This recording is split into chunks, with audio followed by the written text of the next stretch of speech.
Good evening. Welcome to School Committee for March 16th, 2015.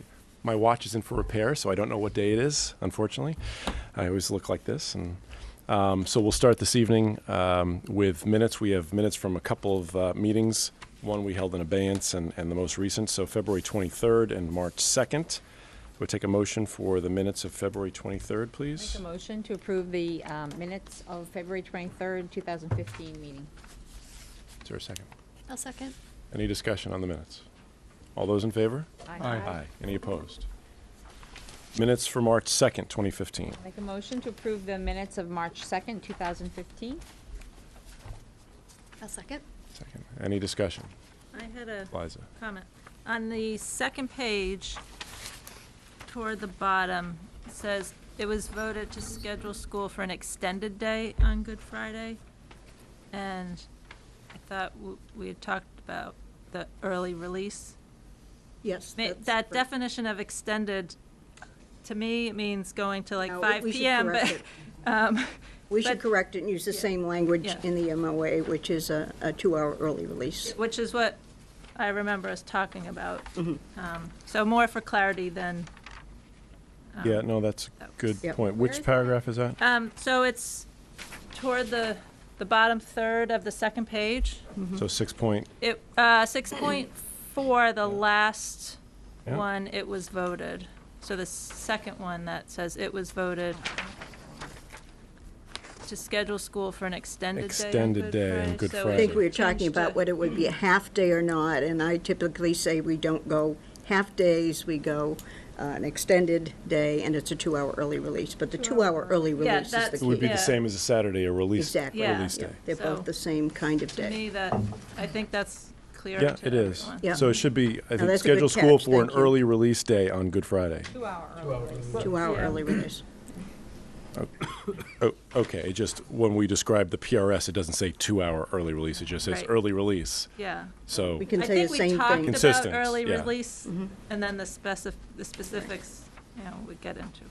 We'll change both of Change them, both. so they're Yeah. consistent. no, that's good.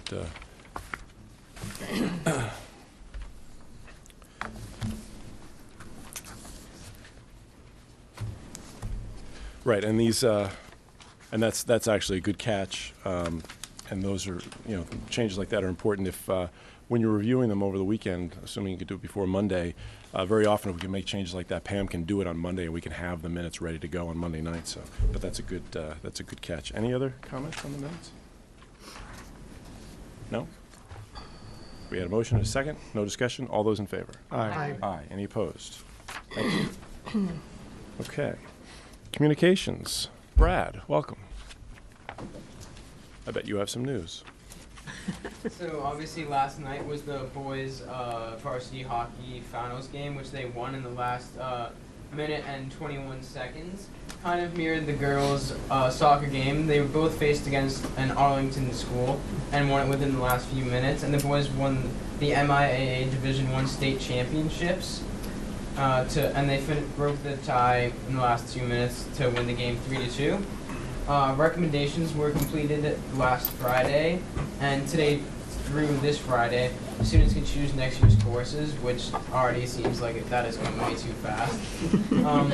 Unfortunately, the drama club did not move on to the next round of the festival, but 4 students were recognized for personal achievements, many for their second time.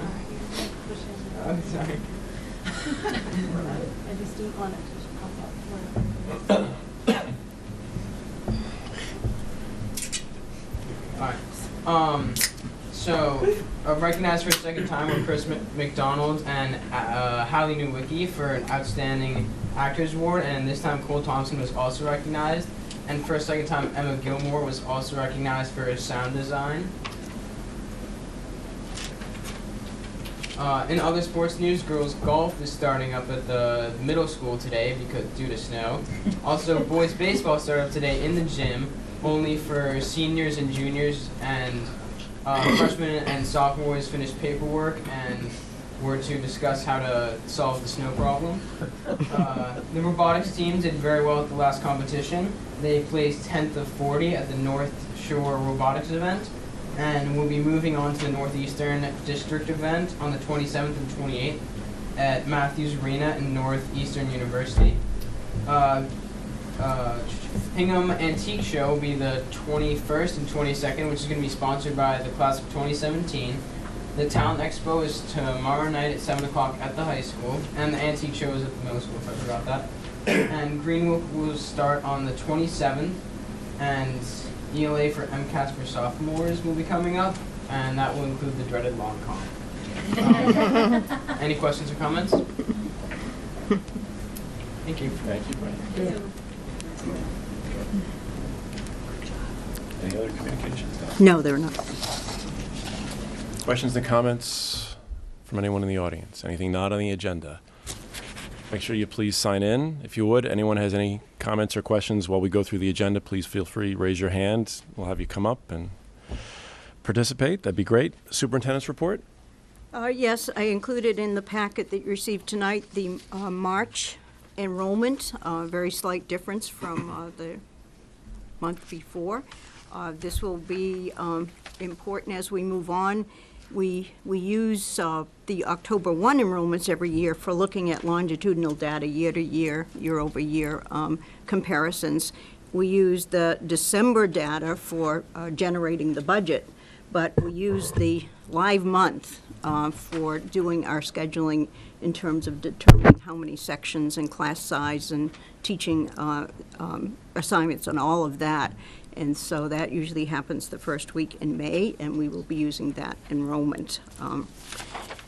The operating budget, a number of you were at either the selectmen's meeting or the advisory committee, subcommittee meeting, or the advisory committee meeting when all the votes on budgets were taken. But John has put together this kind of summary sheet of where the votes stand at the moment. And so at the moment, the school committee budget, at least the total operating budget, is at $45,858,702. However, the education subcommittee vote and the advisory committee total vote and the Board of Selectmen vote, those numbers are all at $45,413,720. So obviously there is a gap between where the school committee budget is at the moment and where all of the other votes are standing. And of course, it's the advisory committee vote that becomes the recommendation at the town meeting. So John and I will have a proposal for you for the next meeting as to how we might close that gap, and then it will be your determination as to whether or not to take another vote. We wouldn't be necessarily looking for another vote at the meeting, but just to give you some ideas of things that you should think about, so that sometime between the next meeting and town meeting, should you desire to make a different vote, then you would have the information to do that. So just a summary of where we stand. The governor's budget, of course, has generated a lot of discussion. There have been a number of articles in the local press as well. Both MASS and MASC have come out with kinds of summaries of what the budget would mean in terms of areas that have particular interest to school districts and school departments and school committees. And so those two documents, the MASC one and the MASS one, are there. Of particular interest to us, of course, is where a circuit breaker is going to end up, because right now that's projected to be lower under the governor's budget. Also, the governor's budget eliminated funding for the enhanced kindergarten program, and we fortunately did not include in our funding plan an assumption that money would come from that, but there'll be a lot of discussion, and we can't make the assumption that the budget that has been recommended by the governor is necessarily the one that will end up, but it is something to follow. METCO is an area that we're following as well in terms of the size of that budget that would impact us. Homeless transportation is not a huge issue for us, but we do have a few students, so that's another one to look closely at. So you can read through those summaries. I do believe the legislative bulletin is one that you all get at home because it's part of your membership for being school committee members. And the other thing that's mentioned in the MASC one is that as part of the budget language, there is an assumption that, or recommendation from the governor, that tuitions for out-of-district placements remain level with the current year, except for those schools that have formally requested reconstruction, is the term that they use. We don't have any students in those schools at the moment, but we do think that we can, based upon that recommendation, reduce slightly what we had put in the budget for out-of-district. And we also know that for our out-of-district students that go to the collaborative, that budget has been set, and we're able to reduce by a bit the assumption that we made about what those tuitions would be. So that will all be part of the presentation that we'll give to you on the 30th. But a lot of time between now and when the state budget is settled, but really worth watching, because there are a number of things that pertain to us. And while on the one hand we can look at the increase in Chapter 70 as being a very positive sign, it is, but we also have to pay attention to all of the other things that are either assessments or that have other changes. There are a number of the smaller grants that have all been lumped together for consideration. Things like a small grant for students who need support in terms of MCAS preparation, and those will no longer, if the budget goes forward as it's stated, would no longer be separate grants, and not clear how much any of us would benefit or lose in that discussion. So whenever you see an article, it's worth reading. So I think Just a question on the budget on the circuit breaker, where the governor's budget recommends be funded at 2/3 of the statutory requirement. So before a couple of years ago, when the reimbursement was raised, how does that compare to where we were at? Because I know we were, for a number of years, we were way below the reimbursement. yes, we were. Well, if you think about what 2/3 of 75% is, it's 50%. Yeah. So that's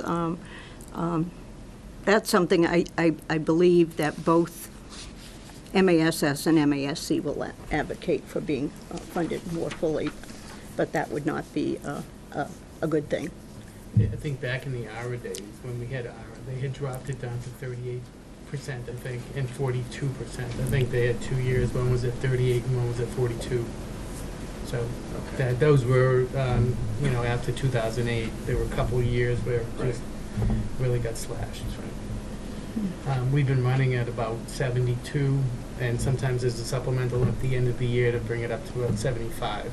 And typically when they release the numbers in September, they usually release them at somewhere around the 70 or 72% area, and then provided you go through the year and there aren't any 9C cuts, that's when they'll end up giving a supplemental payment at the end. But of course, percentages are fine, but the numbers are getting bigger. And as you know, one of the reasons that this year's special education budget, as it was proposed, is larger is because while it's not so much about more children, it's that the tuition costs were higher. So 50% of a bigger number can be worse than 38% of a smaller number. So other thing, I was also reading about, there's this 20% increase in Chapter 70. $20. $20 per student, yeah. It's been 25 in the past. Yeah. So was it reduced past years as well, or has it always been 25? Is this something new of not raising it to the full 25, or It is did something. we go through that before? I don't remember going through it before, other than when the budget as a whole has been cut, and we don't know where the change came, but 25% has been since inception that it should be going up $25 since inception. So And every year as I look at the charts, I've always seen, minimum aid is $25 per, since I've been doing this, Yeah. so. This is the first time. That's why when they hit the 20 and they made it sound like it was great, it's like I was just wondering. I said, well, I thought it's been 25, and I went back and looked, and it had been 25.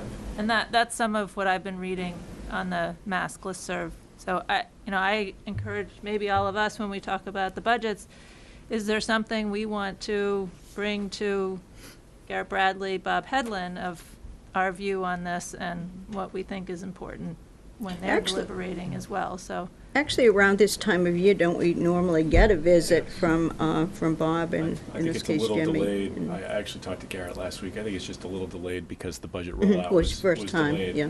So we might be able to schedule something beginning of April. I think that would be a good idea, yeah. Now, it is a Chapter 70 formula too, so in some sense, even though it says $20, the governor's $20 maybe could end up being more than the Chapter 70 formula, even though it says 25, because the Chapter 70 formula is more involved.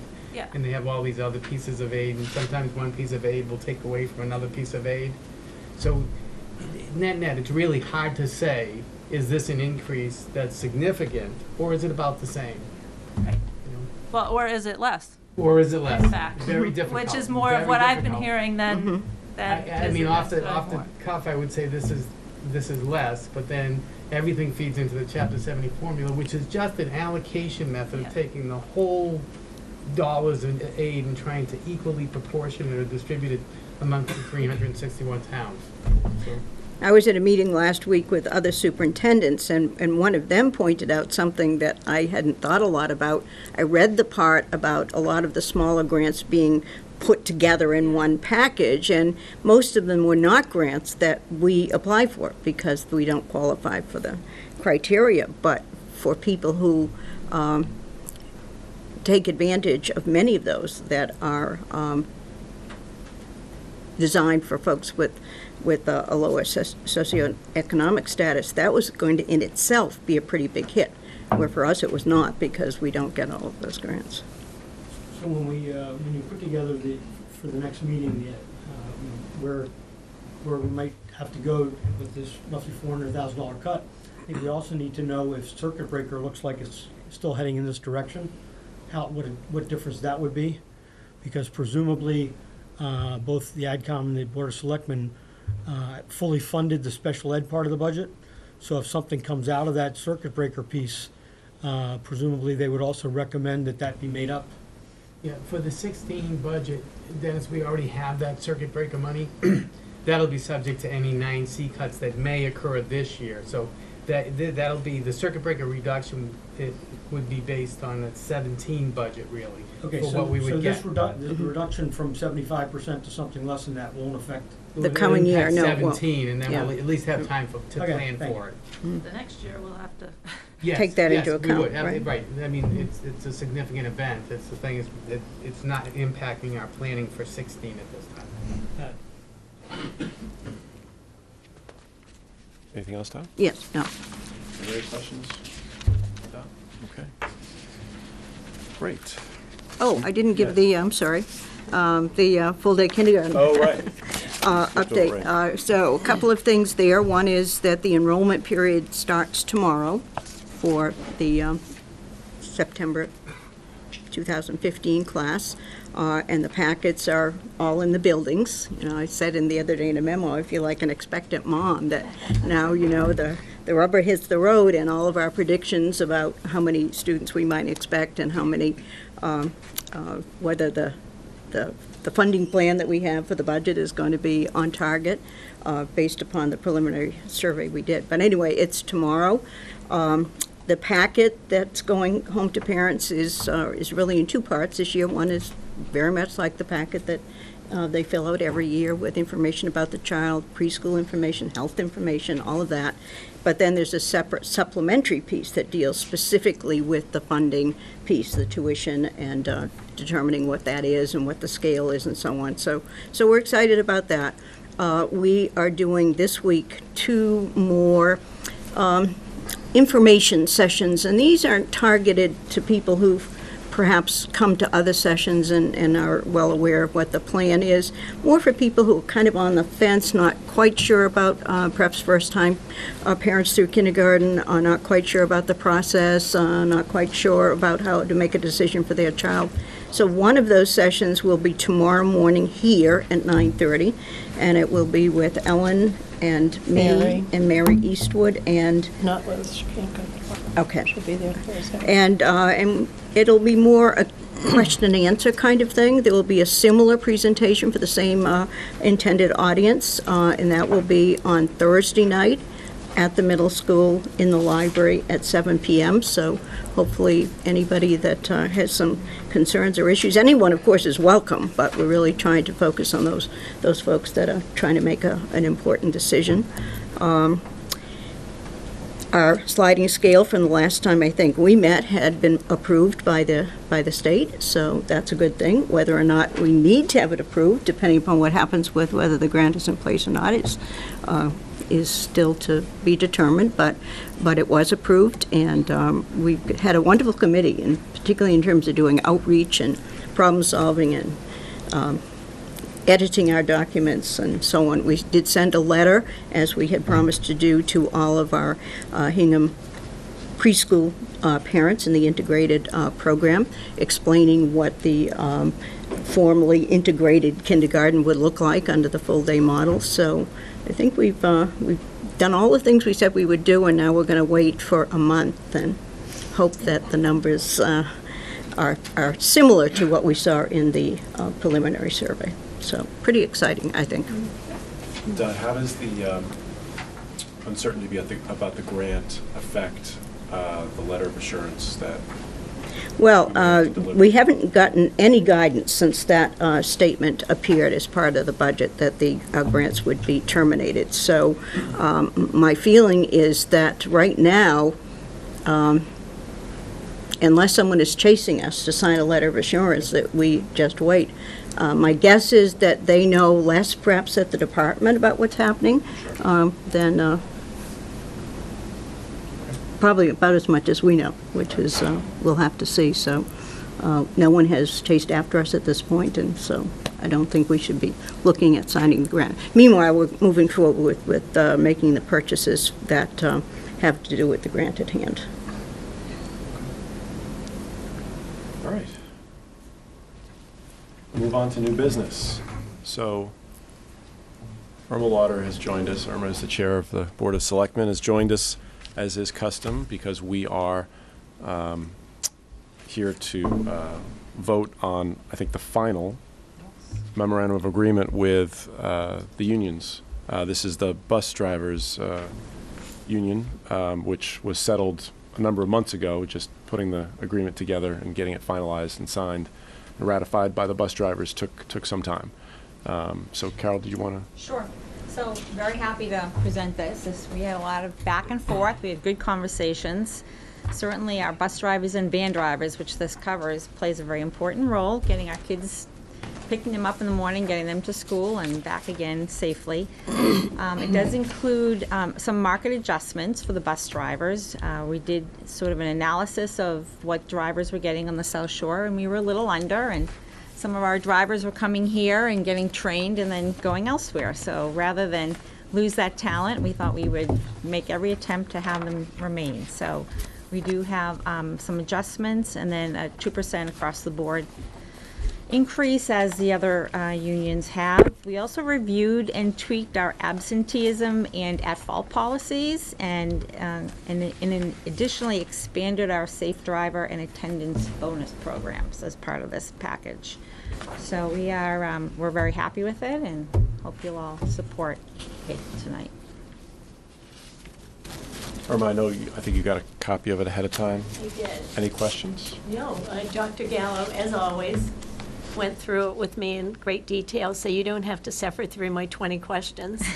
I do want to thank the negotiating teams and really applaud you again for putting in the attendance changes in there and also the absentee policy. I think it's excellent. So no, thank you for having me. Yeah, I think, Carol, overall with this negotiating season that we had, I think we did a really nice job on both sides of coming to, reasonable agreements, and also, both sides getting something that was important to them. Exactly. Right? Right. So in all 6 cases, I think, so it was good. I think it was a good year Yeah. for negotiating. Thank you, by the way. Would you like to make a motion? So I'll make a motion that we vote in favor of the bus driver MOA that is in front of you, bus driver and van driver MOA. I'll second that. Any discussion? All those in favor? Aye. Aye. Any opposed? It's unanimous. Thank you very much. Thank you. Mr. Chairman, if I may, Yes. before Irma scoots, when Brad was doing his upcoming events, Yes. I realized that our next meeting at the school committee is on the 30th, and between tonight and then, on Wednesday evening, the 25th, at the high school, the SNAP group, the Special Needs Athletic Partnership, is having a pizza palapalooza Yes. fundraiser, which should be a lot of fun. It's at 5:30 at the high school, and I'm hoping Mrs. Lauder is going to be able to help me with some specifics on this. It's, I wish I'd brought my cheat sheet. That makes two of us. It's like $25 a person, I think, or a family. Say it again? Thank you. Thank you, Aileen, Yeah. for all the pizza you can eat. And it's all the food groups. It's pizza and dessert. Ooh, So it's that's it, covers them all. And if the desserts are chocolate, what more could you ask for? It should be a great time and supports a wonderful cause for the programs that we're developing for Yeah. the special needs kids. So thank you, but Thank I you. apologize for not bringing the cheat sheet. Come and eat pizza. Nope, that's great. I think there's another SNAP event coming up later this week, the St. Patrick's Day St. Patrick's Day. party as well, at the community center, I Community believe. Center. And also, as long as you're here, Brad also mentioned the Antique Show, which thankfully, after we've just voted this Yep. and finalized our snow makeup days, we can confirm that the Antique Show will, in fact, go forward And you this know what- weekend on the 21st and 22nd. What I'll do, in the selectmen wrap-up, I'll put that as part of the wrap-up, so we'll get it on another broadcast. I know there was some concern because we had talked about the potential of talking other Saturdays, and that had been scheduled for some time. So pleased to report that that will go forward as scheduled. And I'll put it on the selectmen's meeting Thursday night. Like that. Thank Okay. you. Well, thank you very much for joining us. Thank you for having me. Okay. Now get into the real substance of our evening. So we are joined by Karen Beatty and Meg Melanson, resource teachers for the health department and for the physical education department, who are here together, but to present separate program reviews. They're related, so we put them together. But welcome. Thank you. Thank you for joining us. So I'm Karen Beatty, I'm the health resource teacher at the high school. I teach two courses at the high school. I'm here to give two presentations. The first is a quick summary of our youth risk behavior survey. Our most recent administration was in March of 2014. And this is an instrument that was developed by the Centers for Disease Control. And the state of Massachusetts uses it to collect its own data, and we've been using this survey since 1998. We do it every other year. So we did this in March of last year. We gave it to all students in grades 7, 9, and 11. It's an anonymous survey, and the students are given it all at the same time in the building, and we notify parents ahead of time through our newsletter and also through the handbook. We use the data to assess our students' needs, monitor risk behavior, shape and direct our curriculum, and we share the results with the community, obviously here at school committee, but also at open houses with the principals and through our school newsletters as well. It's also posted on my website, the department website. So some of the positive findings that we found at the middle school is a really low continued reporting of substance use, having ever tried cigarettes, marijuana, prescription drugs, and alcohol, which is encouraging. Our students continue to use their seatbelts, and they are also highly involved in sports, extracurricular activities, and volunteer work in the community. We know that that's a protective factor for our students to be involved in their community. Some of the areas of concern for the middle schoolers are around the area of technology. So 75% of our students, our 7th graders, say that they have their parents' permission to use a social media account, and that's up significantly from 2012, but only 35% of those students say that their parents are supervising their account. And at the same time, we're seeing an increase in students reporting being bullied online or with a cell phone since our last survey. And 90% just about of our 7th graders say they have their own personal use of cell phone, so they have that technology in their hands every day. And they've also reported an increased use of time spent on the internet or the computer. This is outside of homework since our last report. At the high school, we saw decreases in substance use reporting, including all of our alcohol factors, and also having ever tried cigarettes, prescription drugs. And we also saw a decrease in students reporting being harassed or bullied online or with a cell phone and having ever had sexual intercourse. And we also saw an increase in students saying that they have at least one adult to talk to in the building, almost 80%, which is fantastic. Some of our concerns at the high school are that our students are tired. They are reporting they're getting 6 or fewer hours of sleep, and that number has gone up dramatically in the last 4 years. And we know that a high school student needs, on average, about 9 hours of sleep, so this is just not enough. They're also spending more time on the computer outside of doing their homework. And we saw sort of a steady line, meaning no change really between the indicators of students saying they feel sad or hopeless, those mental health indicators, and also having received a text message of a sexual nature. So that's the first half of the report. Our K-12 program review, I'm here with Judy Wilson, who's our middle school teacher, and Rob Ramsey, who's our DARE officer. And we have a comprehensive K-12 health curriculum, and it's part of a coordinated health system, which means there's lots of different pieces to the puzzle. It's not just health curriculum, but there's phys ed, there's counseling, there's nursing, and so we're just one piece of that. So the tenets of our program are health literacy, healthy self-management skills, and health promotion. So our goal is that our students learn and practice both content and skills. Why is health education important? It is linked to better cognition and learning at school, higher attendance rates, higher graduation rates, and just an improvement in the life of our student, their family, and our community as a whole.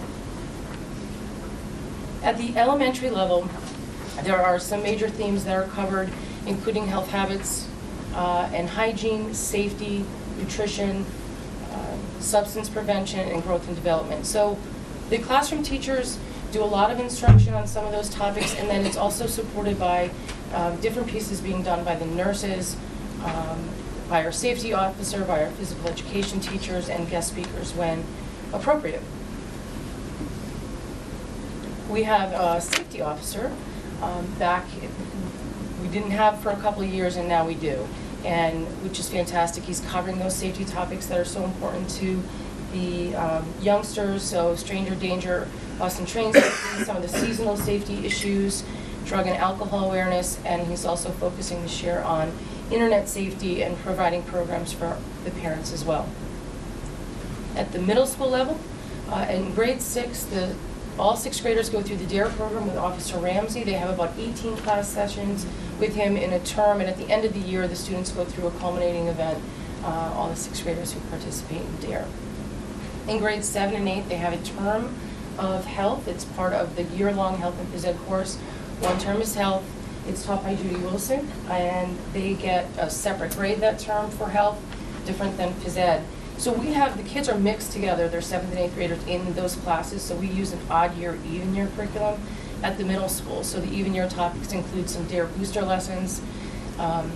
They cover the major body systems, cancer and mental health issues. That's this year. Right now we're in the even year curriculum. And odd year topics, communicable diseases, growth and development, HIV, AIDS, and eating disorders. At the high school, health is 1/3 of a semester-long health and phys ed course. It's required in grades 9 and 10. It's a graduation requirement. I teach those classes. And our grade 9 topics, there's just an overview, are diet and nutrition and weight management. We do first aid skills practice where they learn how to bandage each other up and do different things like that. Other healthy lifestyle, like stress management primarily is what I can spend time on. And bullying and social health has been added recently. In grade 10, the students cover building healthy relationships really, reproductive health, They get CPR certified, we just completed that recently, and the police department come in and do a really great lesson on legal issues for them, reviewing things related to their junior operator license with substance laws like social host law and possession, and also talk about dating violence, domestic violence, and harassment. So just a few changes since the last review. Some of our funding has changed. We used to receive a federal grant, the Safe and Drug-Free Schools grant, and that ended right after our last review in 2010. And there was also a Healthy Choices grant at the middle school for 3 years that gave us some funding for nutrition initiatives that Judy spearheaded. In our curriculum, we had to add some bullying lessons because of the bullying mandate that came about in 2010. And as I said, the safety officer position is back and providing really great instruction to our elementary school kids. So some of our program strengths are the support that we get top to bottom from here in central office to all of our principals and assistant principals in our building that support our program, as well as the parents. That there's dedicated classroom time in the middle school and the high school just for health, but we do use a team approach with, like I said, nursing, counseling, and a lot of different areas. We do data collection every year with the Youth Risk Behavior Survey and the Asset Survey. We alternate years with that. Judy and I happen to both be registered dietitians in our past lives, so we have a little bit of expertise in nutrition. Some of our concerns and needs is just that we don't have a lot of time. The frameworks are as lengthy as they are for any other subject area, but we don't have a lot of classroom time to cover all the important health topics. That we need to continually review those. Health is a pretty fluid topic. Things are always changing, and there's always new things. Our budget allocation, I don't know, what is shaking? Oh, that's shaking, sorry. Our budget allocation has gone down slightly over the last few years, and then we've also had those elimination of Safe and Drug-Free and Healthy Choices grant. The new mandates that we keep seeing tend to fall under our umbrella, so it's always something that's health-related, bullying, BMI, you know, the wellness policy, so it gets tougher and tougher to do that. And our class sizes are getting larger at the high school, and Meg's going to talk a little bit about that. She's got our numbers, which, again, it's difficult to do something like CPR, first aid, when there's 30 kids in the room, and we're trying to do practical hands-on skills. So our recommendations are to continue this coordinated model and staff it and budget appropriately. And I guess our biggest recommendation is to separate the high school health and phys ed course. And what we would like to do is design a semester-long health course that would be offered at 10th grade, and that would increase the class time for students from about 45 class periods that they're getting now total across 9th and 10th grade to about 75 total. So it would give us more time to address those mental health issues, some of those other topics that we just don't get to cover. And that would require an increase in staffing of a 0.4 health instructor to cover those extra sections. There is a lot more information on my website that is, you can connect to directly with hinghamhealth.weebly.com, and also it's linked in all the building websites as well. And there's the frameworks there, there's our K-12 scope and sequence, which is a large document that shows who's doing what for all the different pieces, the nursing, science, and all that. So you can see and find that anytime on the website. So that's all I got. Anyone has questions? No, why don't we take a few questions? I have a couple questions. So, just a question on the BMI, body mass index, because we've talked about that at some length over the years, and some of us feel pretty strongly that shouldn't be happening in school. What would be more time intensive for you to actually go through the BMI exercise, or to process all of the letters from parents saying my child shouldn't do it? What would take more time? Could we get all the parents to just opt out of it, is what I'm suggesting? Because it really should be taken care of by their doctor. I agree. You know. With that? It's kind of a silly rhetorical question. It's but- changed. Notification to parents has changed a bit Yeah. since the very beginning. They initially was supposed to be letters sent, and we've we've put that data into X2. In terms of processing all the letters versus collecting all the data, it's probably a toss-up. It might actually be more to process the letters and who's in and who's out, and then still have to collect up who didn't or something like that. But I do agree that it seems silly when the students are required to get physicals, that that's happening in their physician's office, and that's really the place where it should be done. Your comment about the health budget allocation. So fiscal 10, that was school year 9-10. That was right before kind of significant cuts came, or right around the time that they were starting. So I'm guessing that the drop But in we funding haven't- was attributable to that and just hasn't come back, or? The budget, I think you're talking about is your supply and Right. expenses budget. And those we have not significantly increased for many years in departments that haven't specifically said, I have a new situation. An example would be when we found that the music department was spending all of its money on piano tuning rather than on Right. repair of instruments. So we are certainly, and John and I are receptive that when budget requests come in through the building principals, that, you know, if there's something additional, such as, I need to do this survey, I no longer get the grant amount, that's the kind of thing that you should let us know. Because other than that, those standard supply and textbooks are different, but the supply and expenses budgets don't routinely go up every year. So do let us know about that kind of thing, though. And just one other question. So you mentioned wanting to perhaps submit a grant request for Chromebooks for the classroom. So, and maybe Paula can answer this because she's here. Do we not have sufficient devices in the high school that maybe the health class could use them from time to time if they were doing a special project, or? Well, I can answer that. Yeah. I do. So I do have to reserve those. Okay. The issue with, basically I have about 22 to 23 class periods with my students in each grade level. And so what would be the benefit of having them in the room is that you could use them where you've got 15 minutes here. I've got to be really efficient with the time. So right now, the way I've got to do it is I've got to look at it and say, okay, I'm going to get them for this one day and reserve them and hope that I can get them. And so that was sort of my reasoning behind that, was with so little time that I could really quickly say, we can spend 15 minutes on this today.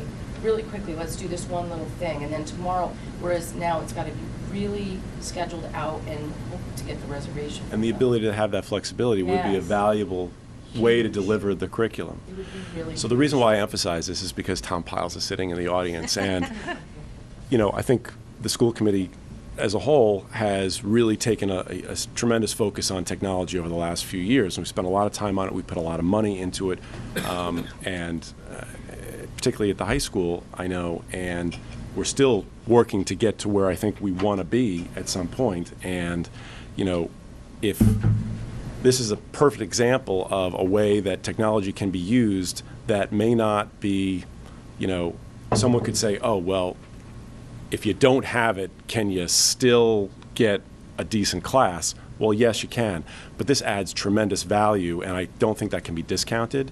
So I think it's important when things like this come up that we talk about them, recognize them, and see what we can do to you know, either, if we can't provide them, then certainly help support that grant And I request. did, and that was submitted last week. Great. That's great. Anybody? Karen? I have a question. Thank you very much, Karen. Great presentation. So I'm intrigued by the semester course idea. How would that work? Would that be one, so your sophomore year, instead of taking gym, you'd take gym for half a year?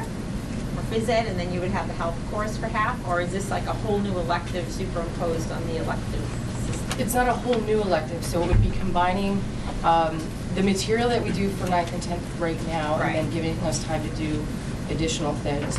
And so it would be offered as in both semesters, so all the sophomores would be able to fit it in between, you know, either one of those semesters. And then the phys ed would also have a semester-long course. Okay, so it wouldn't be on top of the current one-year requirement for health and phys ed plus Right. an elective on top of that. It would be Right. within the It current would be structure. reconfiguring it. It's an interesting idea. Um, Well, that, We have to- actually, I have the same question, because She said it would be 2 semesters total, and we actually want to add it to 3 semesters, 2 semesters of phys ed and 1 semester of health. Right, but in terms of the health, I was just answering, I'm sorry, from the health perspective In is 10th grade? is that So- the students would get health for 1 semester in 10th grade. Right.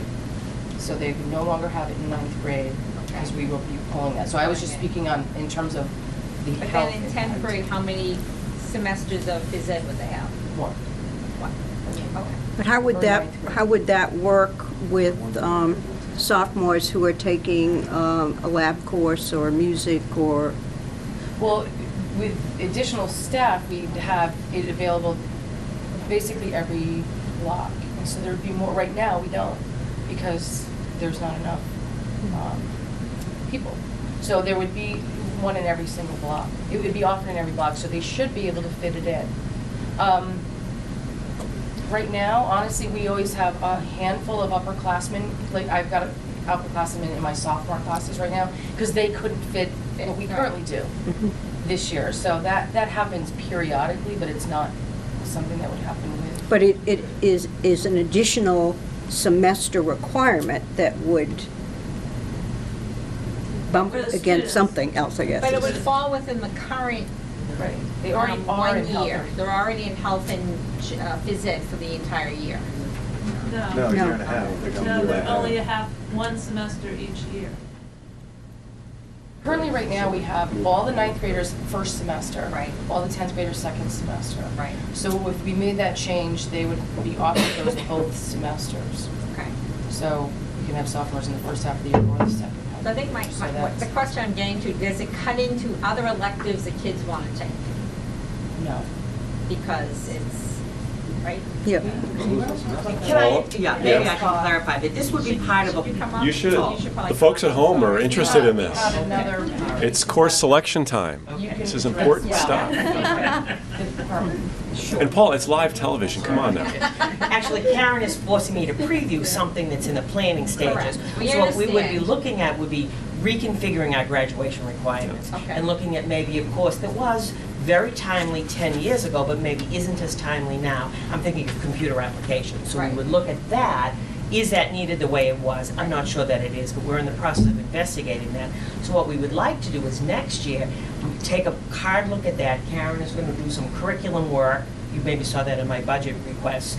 And then for the following year, or I would be looking to make some recommendations about changing our graduation Okay. requirements. So the net result of all this would be no effect on changes. That it would take 3 semester courses, only instead of being PE and Health 9, PE and Health 10, and computer apps, it would be Health, PE 9, PE 10. So it's still 3.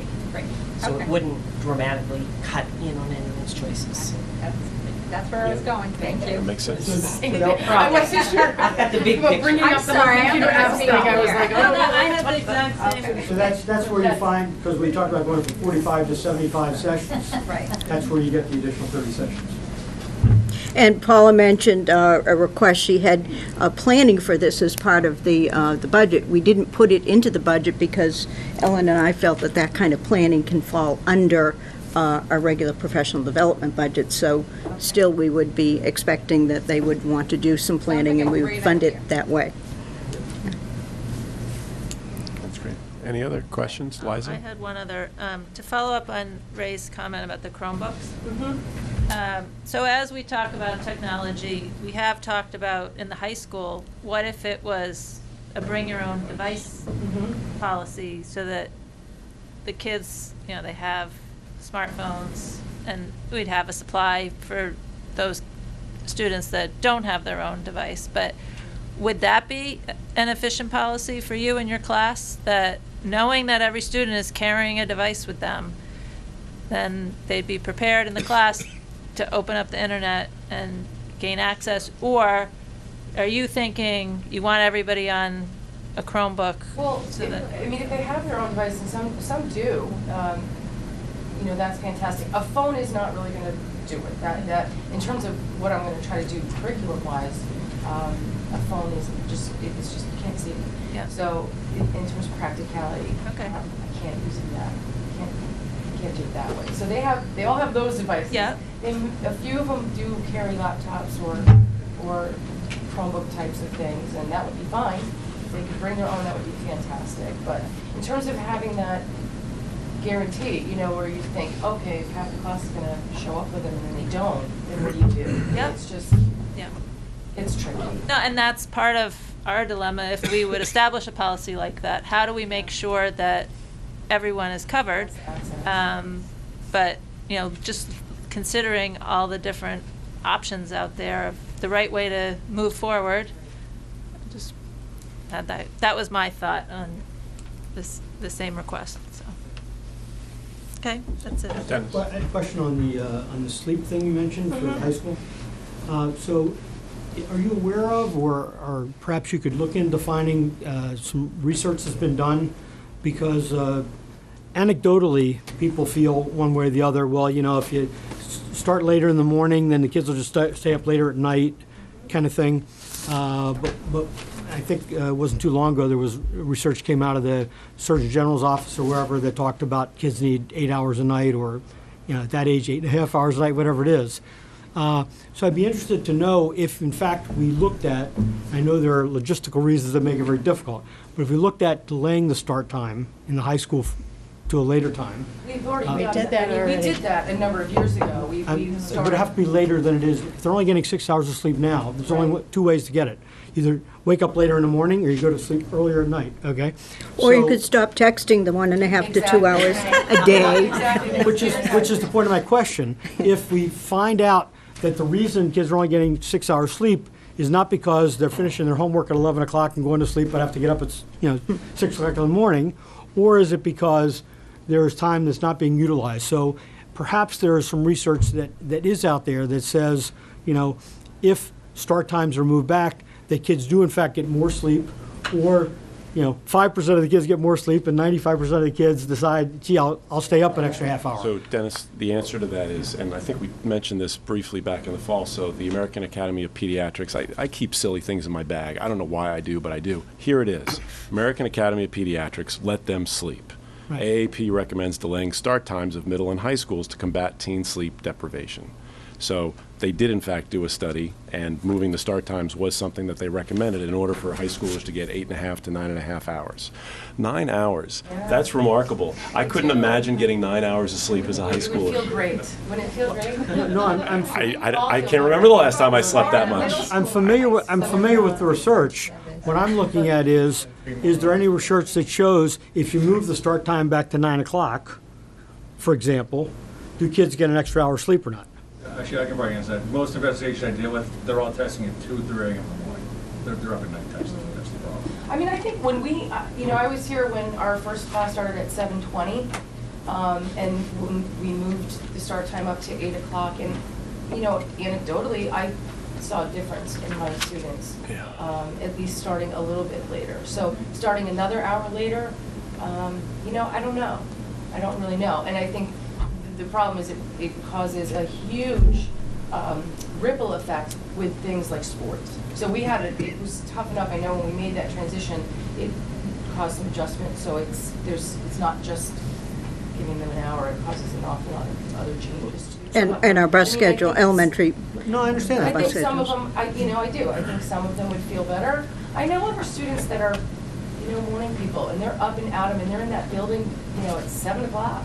So for them, they'd probably be like, you know, tapping their fingers. So I don't know if universally that would help. All I'm saying is, Starting later, I'm if in saying, fact, tell them to go to bed. I believe there are certain parts of the country that have moved to a significantly later start time, and it would be interesting to know if anyone has done any research that would indicate that kids actually get Are more they sleep, getting more sleep? or if just circadian rhythms are such that, you know, starting at 9 o'clock is better than starting at 8 o'clock because, you know, kids are more likely to get more sleep. I don't know. But so if you come across it, I'd be interested to hear. Great. Or how about keep the phones in the kitchen? Yeah. Oh, yeah. Yeah. Thanks, everybody. Thank you. Thank you. Thank you very much. Can you get yourself in there?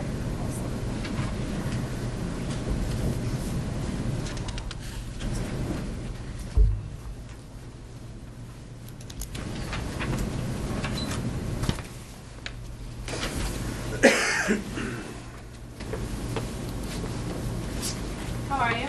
I'm Megan Melanson. I'm the PE resource teacher, and I'm joined here by Meg O'Donnell from the middle school, one of our phys ed teachers there.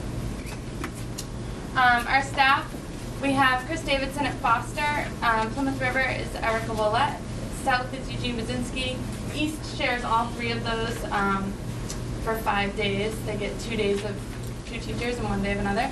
And at the middle school, we have Brian Pattison, Pat Callahan, Meg O'Donnell, and at the high school, myself and John Wright. Our PE objectives are to provide students with knowledge and application of skills. We introduce students to a variety of activities. We provide them with a sound basis and awareness of physical fitness to carry into adulthood, so games they can play for lifelong leisure. We develop their physical, social, and emotional, intellectual well-being. We promote good sportsmanship and respect for others, provide students with a framework of the leisure activities, develop students' understanding of physiological awareness and health, and to assess student progress and ability and provide individual. So at the high school, our current courses are for 9th grade, we offer 1 semester, it means 6 out of 7 days, and for phys ed it gets 12 weeks, so those students receive 12 weeks of PE a year. In the 10th grade, the same thing. 11th and 12th grade, we have an elective program. We have 2 semesters of our team sports elective, and this year we started an elective, and it's a personal fitness class, where we're utilizing the weight room and the wrestling room to work on students' personal fitness and their personal goals. Less competitive, more personal achievement. At the middle school, the 6th grade is a full year, meets once every 4 days, and the 7th and 8th grade class is a full year, which meets twice every 4 days for 3 terms. The other term is health. The elementary schools, grades K to 5, once every 6 days. And in kindergarten, it fluctuated depending on schools. Some schools saw them once every 2 cycles, and some schools saw them once every cycle, and some depended on full day, and some day was half day. So I didn't put the specific data per school, but on average it was once every 2 cycles for kindergarten. Our student enrollment.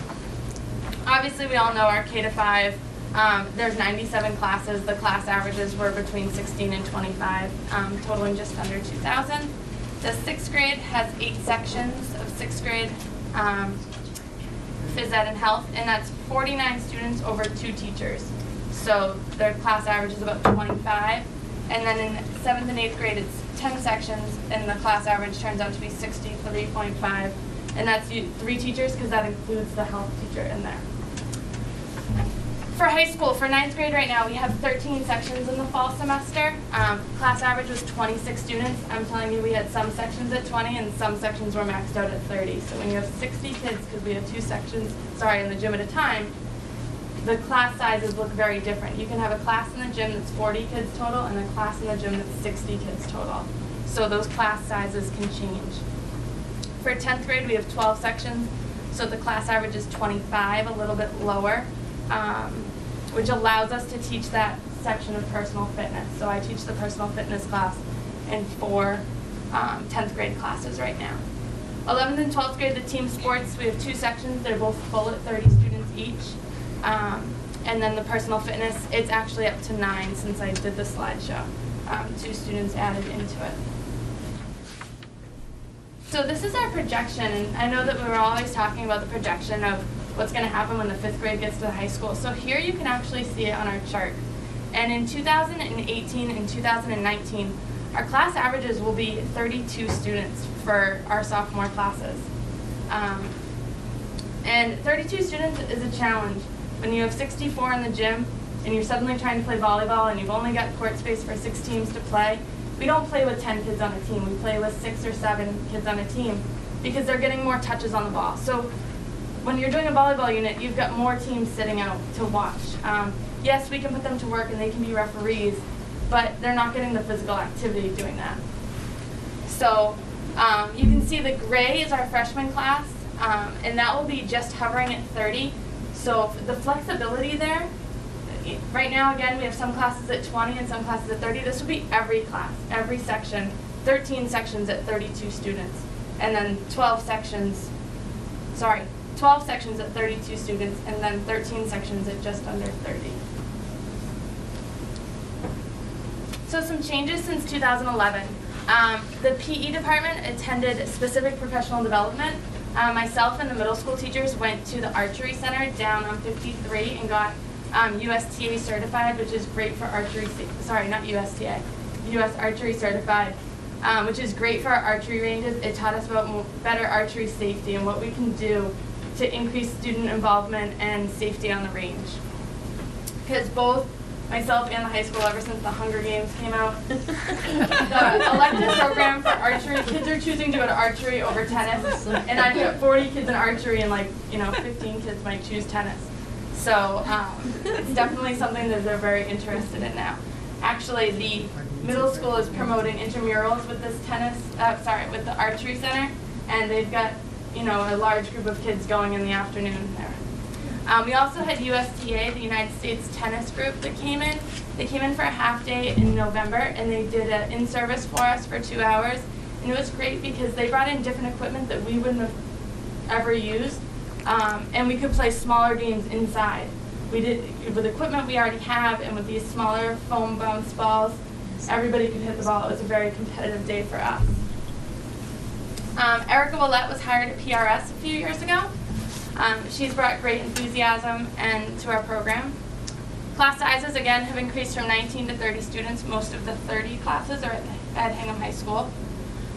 Grade 6 now meets once in a cycle, so that was a cut in the total number of classes.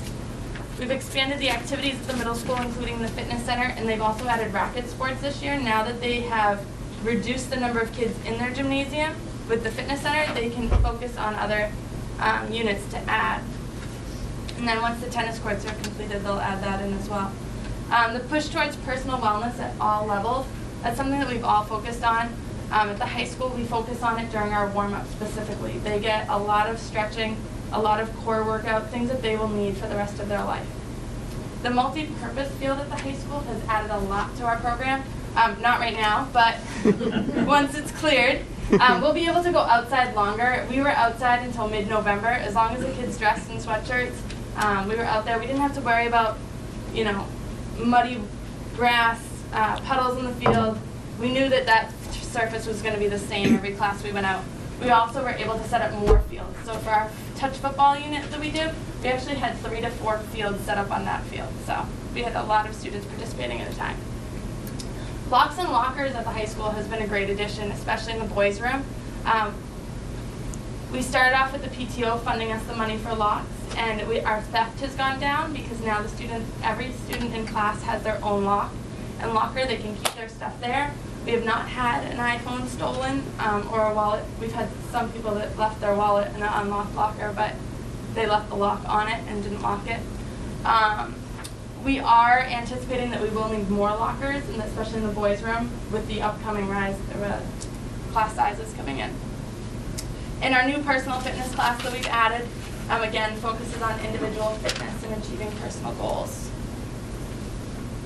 Our strengths are our staff is knowledgeable and dedicated to the subject. We're always looking to add new things. We're always adding new units, mountain biking, self-defense, racket sports, archery, anything like that. The staff shows a deep concern for their students and all develop personal relationships. The students have increased in their participation. If you come into the gym at the high school on a regular basis, 99% of our class is fully participating in a day. Very rarely now do we have students sitting out and choosing to sit out. We're advancing again towards lifelong personal fitness, and we have a strong support. Thank you for everyone from the administration and the community. So our program concerns and our needs. District-wide, the state mandates and DDMs now take away from our physical fitness and physical activity. For example, last week in volleyball, we sat down and did a pen and paper quiz on the rules of volleyball. We did it again a week later to assess their post-assessment. So that took out some game time and some skill. We continue to offer PE-specific professional development, which is great. Elementary classes is a program concern. We would like to, or are only once every 6 days. A lack of the full-time teacher at East, that is a big concern because there's the lack of continuity there. They can have a different teacher there every year. Some of them, I'm sure, might have had 3 or 4 teachers in their span. Between the current 3 teachers and 2 former teachers, they could have had everyone. The outside field space also at East and South could, especially at East, could need serious maintenance. The middle school reduction of 6th grade classes to once in every 4 was actually a total loss of 22 classes. And we're using this year to assess if it's better to have smaller class sizes in the 6th grade or to have less classes of them. So we haven't actually gotten an opinion on that, but the high school weight room is out of date and not large enough to accommodate our class sizes. And you guys all have been there. You all had the tour, you've seen the pictures. We're constantly having to maintain, call in repair people, and not have equipment that's serviceable for our students. And again, the routine equipment and replacement maintenance, especially in the weight room. Our recommendations are to increase our staffing at East and the high school. Like Karen said, split the high school course from health and PE into 2 separate courses. I didn't put it here, but in a few years in our future thought plan would be to supplement her .4 and add a .6 phys ed teacher and maximize the use of the gym at all times. That would bring our class sizes down from our 32 to possibly 25 to 26 students. Departmental professional development should always be offered to the PE department. It is offered for us to go, but sometimes it's not PE specific, so we would like to find more PE specific stuff.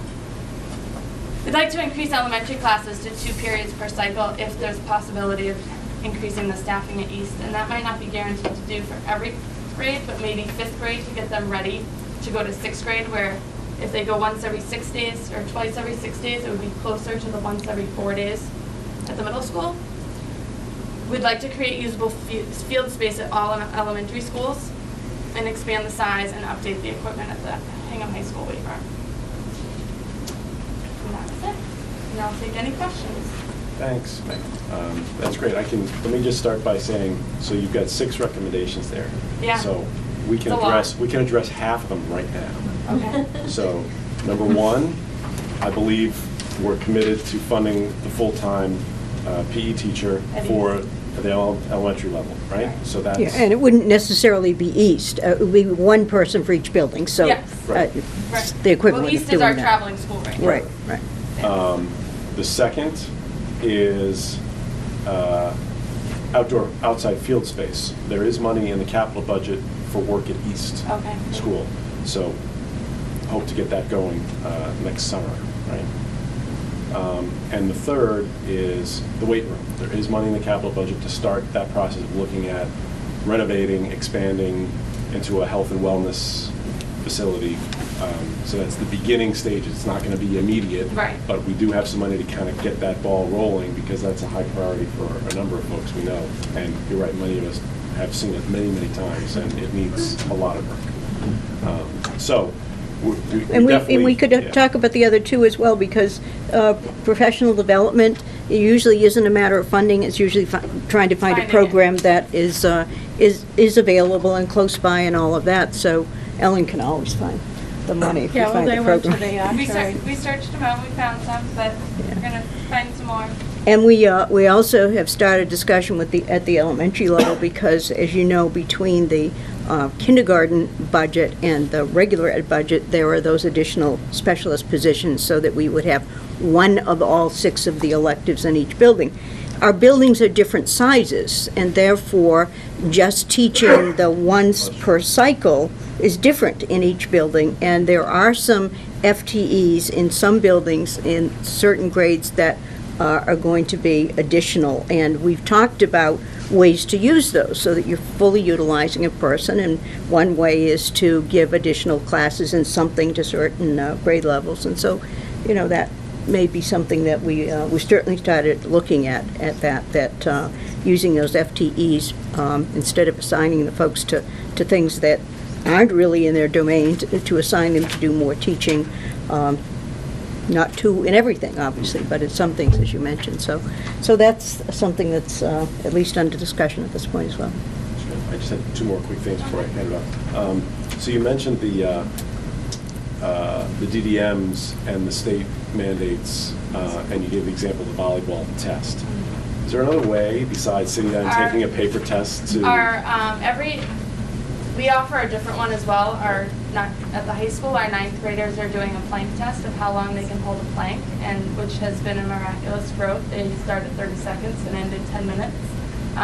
The middle school is doing flexibility. Very It is. And we actually stop them at 10 minutes. They are not allowed to go past 10 minutes.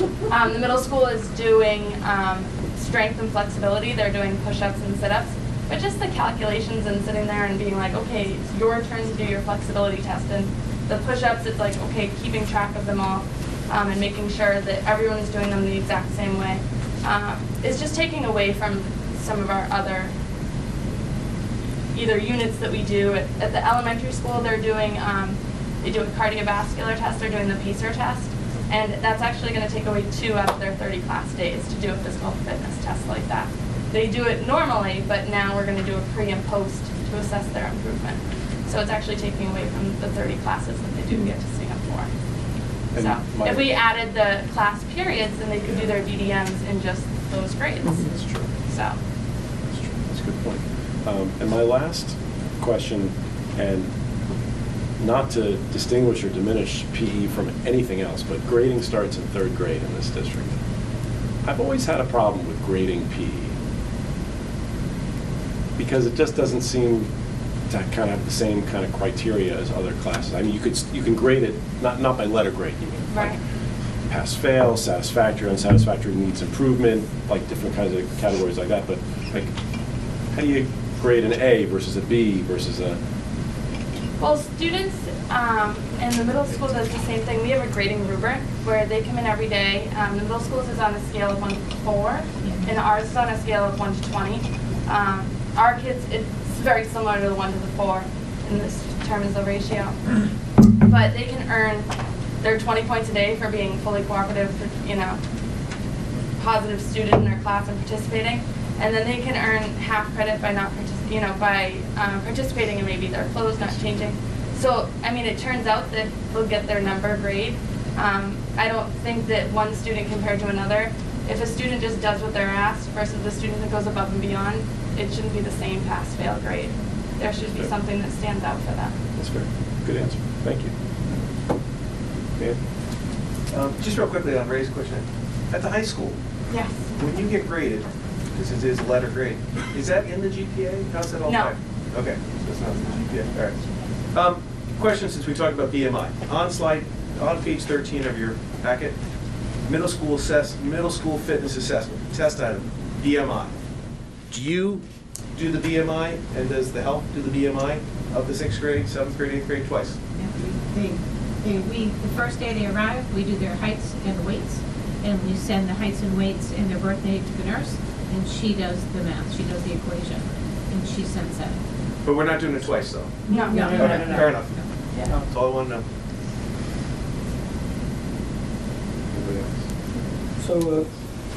So since we do this cycle, we're a 4-year cycle. It is only my 3rd year on the school committee. This is my first exposure to the program review. So after 10th grade, there is no required physical education? There's the elective opportunity, and in the packet it also describes the junior-senior requirement, which I didn't necessarily get into because it's on paper, it's on the website, and it's in the program studies. But juniors and seniors are required to fulfill one of 4 obligations. They can participate in our elective program, which is either of the 2 elective courses. They can participate in an after-school sport. They can do 72 hours in our weight room, or they can do 72 hours in an out-of-school approved weight room. So those students that are out of school or in our weight room, they have to fill out a plan, they have to set their goals, they have to log it every week as to how many hours they're getting, and at the end they turn in their log signed by somebody else along with some end of program questionnaire. And at the end of that, then I give them their PDF for their 11th and 12th grade year. Thank you.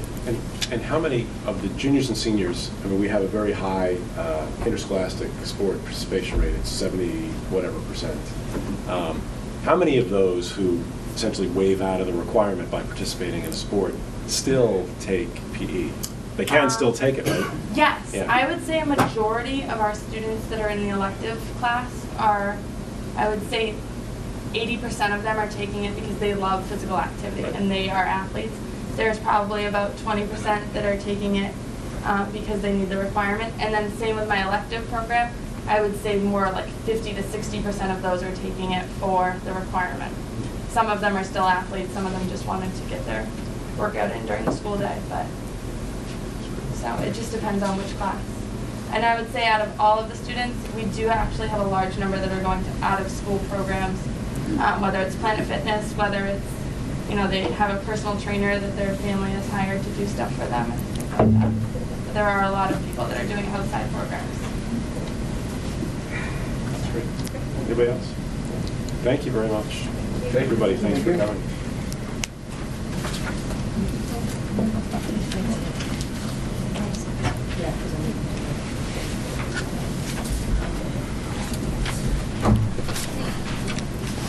Maggie, can I ask just one question? Yes. You talked about the boys' lockers. The Yes. girls' lockers, are we all set with girls' lockers? Girls lockers, we're all set with them, but we have the middle school lockers that we can put in the hallway for sports.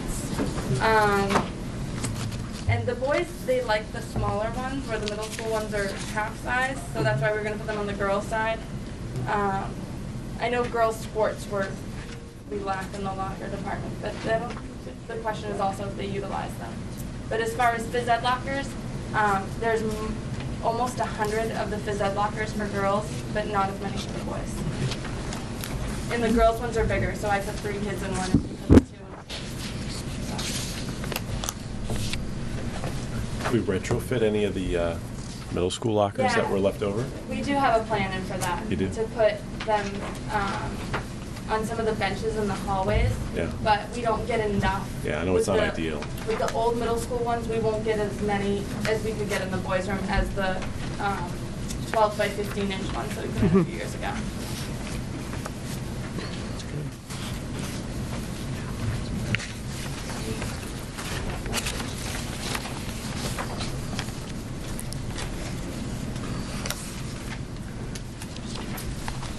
Okay.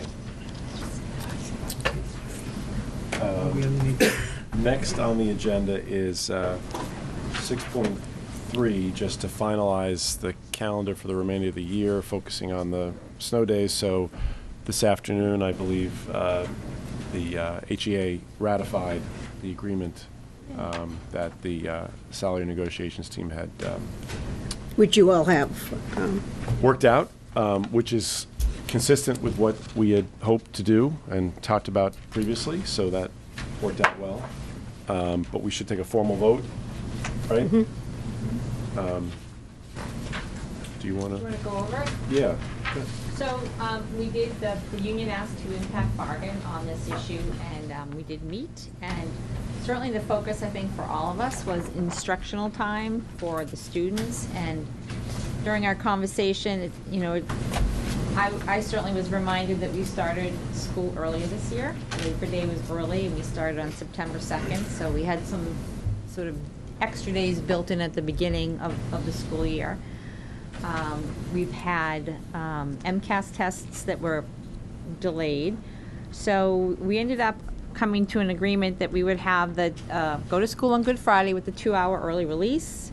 PRS would make up on Saturday, March 28th, which we had talked about previously, and the last day of school for the students would be June 23rd, in the absence of anything else happening. I'm not going to even say it out loud. And teachers' last day would be June 24th. So that's where we are, and we also did have the other factor of a very busy calendar with many field trips on weekends that involve large numbers of students. So this is what we agreed on, and we hope you can support it. So I will make a motion for us to vote to support the memorandum of agreement between the school committee and the HEA on our balance of our school year calendar. Second. Andy? Discussion? Yeah. Real quick, obviously, this is an exceptional year and everything, extraordinary circumstances. I'm not a big believer in mixing church and state, but I understand that Good Friday does come up. Question, how many teachers do we have a feel how many teachers who are not going to be attending because of their? So I don't think we know the exact number. I mean, obviously but you did some sort of straw poll. Right, right. So I think at the last meeting, and you weren't here for that because you were traveling, but Alec Porter, who's the president of HEA, did come, and they had done a survey of their folks, and Good Friday was actually the #1 choice. If they had to give up a day, a makeup day, that was the #1 choice, followed by extending days in June.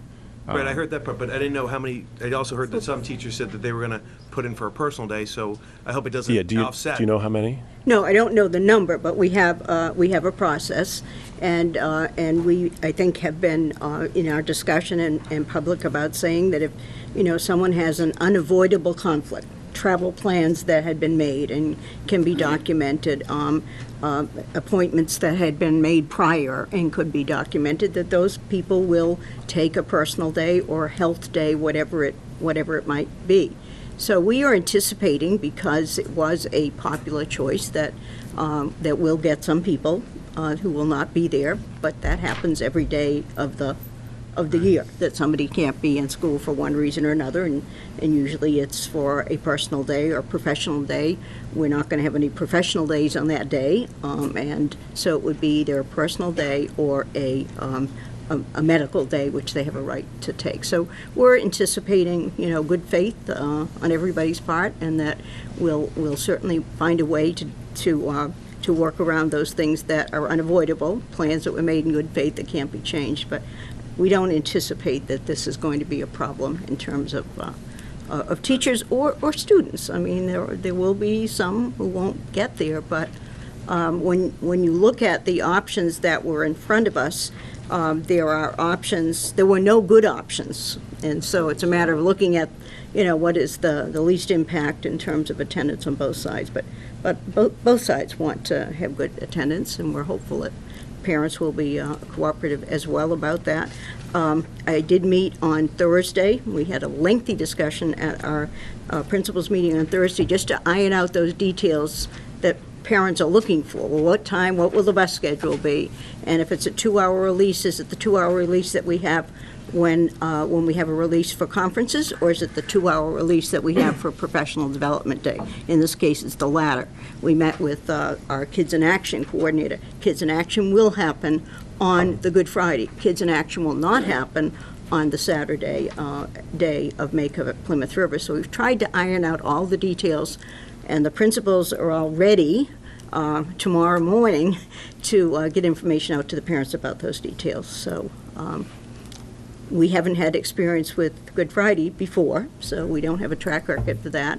We did have an experience a couple of years ago with the middle school having to make up 2 days, and we had a reduced attendance there over what we normally have, but still a good attendance given that it wasn't a normally scheduled day of school. So.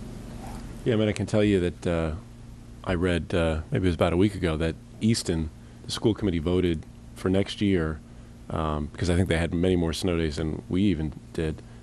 They voted to change Good Friday to a regular school day, and they also take 2 Jewish holidays, Rosh Hashanah and Yom Kippur, and they made those school days as well. And there was some backlash from some in the community, but they felt it was an important kind of anticipatory step, just in case they were put in this position again, so they wouldn't have to be backing up against the end of June. So it's an interesting point. It's I don't think any of us wanted to, but it was as Dot said, it was kind of the least inconvenient of the bad choices that were available. Well, I guess my last thing is, obviously I said this is an extraordinary event. What I've heard in all the discussion was one reason why we want to get this in before the end of the year is for learning days, for MCAS, for AP tests. If all of a sudden by March 28th that there's going to be more than anticipated teachers not showing up, taking that personal day for religious reasons or whatever, I think we need to revisit this, because the objective is to have them learning. Obviously, though, from the input should be there, but I'm just concerned that it all of a sudden becomes a domino effect and it defeats the purpose of the learning. But Andy, so I don't think you were here. Right. They did a survey of the teachers, asking them what they would prefer, and the teachers preferred to work. And I use the word work, which means show up to work. and teach on Good Friday. So I'm hoping and and I'm pretty sure that that's what they're going to do. Yeah, it would seem to me if that was their number one choice, then they would prefer to actually go to work, and it would be no different than an ordinary school day. And I would hope, I mean, certainly they're entitled to take a sick day to the extent they have sick days available, but I would hope that if folks don't want to work that day or know that they're not going to be, that they would make prior arrangements so that we can arrange for substitutes rather than calling in sick on the night before or the morning of, so that we're not scrambling for substitutes. I've already heard of a couple folks who have changed their plans, who had plans and have changed them because that's what they want to do. And I guess I would say, again, looking at the best of the worst, if you will, in terms of days, that we will have better attendance on a weekday, albeit Good Friday, than we would have on a Saturday. So I would like to, I think, after you have your vote, I just want to make a couple comments about some new information we have from our commissioner as of Friday. So. Oh, yes. Ed? What time is dismissal on Good Friday? Well, it will be the 2 hours earlier than the normal dismissal. That's how all of our days work. So if it's a dismissal of a 3 o'clock school, then they dismiss at 1 o'clock. If it's but there will be no lunch served on that day, and that's another effort to say, make it learning time, because everybody, including teachers, will then go home and can have a leisurely lunch with their friends or go to Burger King or whatever it is that people do when they have a release day. But we felt that to add learning time, we could give up or lunch perhaps, on that day. Or perhaps that's an opportune, Good Friday would be inopportune for perhaps a meatless Burger special King. lunch at a place where they'll donate the money to HEF or something like that, right? There you go. Yeah, sorry, Meg. If you're listening, Alan, McKenna, set that up. And Karen. All right, let's take a vote. We got to Any vote. further discussion? All those in favor? Aye. Aye. Any opposed? Thank you. All right, so I'd like to call your attention to two things that are in the packet that you got tonight. Our policy, our school committee policy, is that the school committee votes on the calendar for the next year at the first May meeting each year. And that's policy. Our contract said, the contract with HEA says that we will have discussions. And so when I bring you a calendar for the first meeting in May, it always has been reviewed by Alec and perhaps your executive board, Alec, when we send that. And that's the typical process. So given how much publicity there has been from our commissioner and press about what's happening out of the communities about, gosh, we've had this year now, and what should we do about it? Do we want to think that this is just an anomaly and life goes on as usual, or do you believe that this could be the beginning of a trend, and my goodness, we need to do something drastic? Ice Age or something? Yes. So there's been a lot of information out there. As you're aware, the commissioner has had a very stern and rigid policy, in my opinion, about the kinds of things that one can do to make up days to get to the 180. And we've talked about that a lot in terms of trying to schedule make-up time. So just as of Friday, you have an excerpt from his weekly memo that comes to superintendents, and I would call your attention to a couple of changes in it. One was there was some lack of clarity about this issue of applying for a waiver. You've heard that our neighboring communities in Hull and Weymouth and Quincy and Braintree all applied for waivers. All of them, with their schedule, were needing to go to June 30th, and in the case of Hull, for example, 2 Saturdays and Good Friday. In the case of Weymouth, 3 successive Saturdays and Good Friday, and in much more serious situations than we were. In some cases because they had more snow days, but sometimes it was because their year was going to end later anyway. And the folks who've received responses to their waivers so far have been denied the waiver. However, the commissioner did give a little more clarity to when he would allow a waiver that was one where one could make up days by bundling hours or hours and minutes. And so there's a chart there that shows where we are. So it says that we could apply for a waiver if we were in the category of having to make up 6 to 10 days. We, of course, had 7 days over when we were going to originally get out, and but the makeup would be days counted after one has already done the 5 that are in the calendar. So anything beyond the 22nd, in other words. So we would have to add at least 3 days in addition to the 5, and we could use April vacation, Good Friday, and those other options. And once the 3 days have been added, then we could request a waiver of the 180-day requirement. Well, we're not at we're not at the 3 days for the schools except Plymouth River, so we wouldn't be able to apply for a waiver for that, at least not for adding hours. And in the case of Plymouth River, we're at the 3 days, but we don't have any more to make up, so there wouldn't be anything to apply for a waiver for there. So that's a big concession to actually put in place some criteria. Prior to this, the answer has just been no. The other thing I would call your attention to is in the starred section at the bottom, and this is language that's been there for some time. It says some districts are also experimenting with projects or other out-of-school work. Those Blizzard bags would be one example of that, doing things online, and so would be another example. And he is saying if a school committee, not the DESE, but if a school committee in its judgment determines that the work, and herein is the catch, meets the definition of structured learning time in the student learning time regulations, and you can look that up, or I can look it up and print it out for you, and is equivalent to in-class instruction, it may be counted toward the 180 or the 900 hours for elementary, 990 requirement for secondary. No waiver would then be required, but they're looking for information. There are 2 districts, one being Burlington and the other being Westwood or Weston? Wayland, who've been experimenting and looking at that all year. And I would suggest that that might be something that we might want to consider looking at over summer, having a plan put together. Don't think it's realistic that we could do anything now between now and the end of the year that would benefit all children, because we had some teachers that were doing terrific things during the snow days that we had, very worthwhile learning experiences, but certainly wouldn't be something for all children. So the language is there. It's kind of promising in that it makes the decision, leaves the decision in the hands of the school committee and not DESE, and it might be something that we want to explore.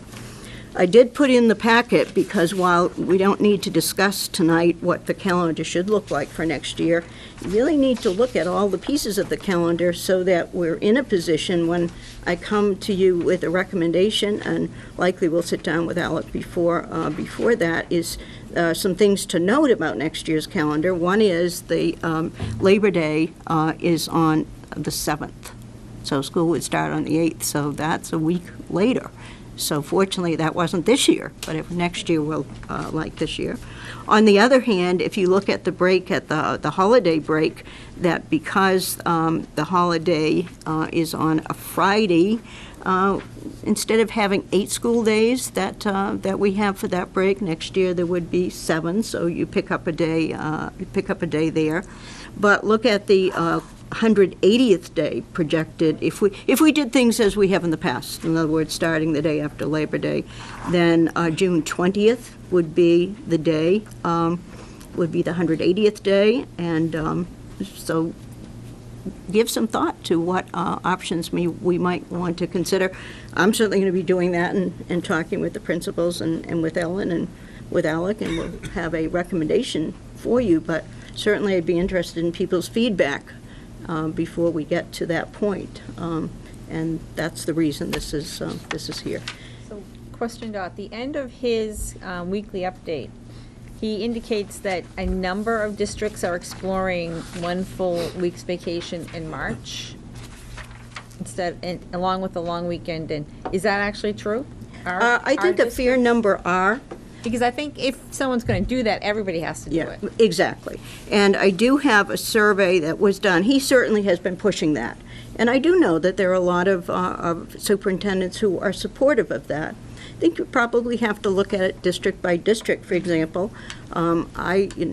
Just express one thing that might make us different from another community is that we have lots and lots of folks in this town who travel in February and go skiing and have reservations and all those things. And in talking to teachers who, and this is just casual conversation, not that anyone has done a survey about what teachers would prefer in this light, the feeling is that if we didn't have February break, the kids would go skiing anyway, because of tradition. But I do have some data from a survey that a superintendent did, and a number of communities are exploring that. Whether it's a majority or not, I don't know. Okay. I think you have to look at how many days you would pick up, because if you had a week in March, then that's 5 days that you'd be giving up. Right now, we have 2 breaks, but each one of them has a legal holiday in it. So it's a total of 8 days. So if you did March instead of February and April, you'd pick up 3 days, 3 additional learning days. So that's a factor.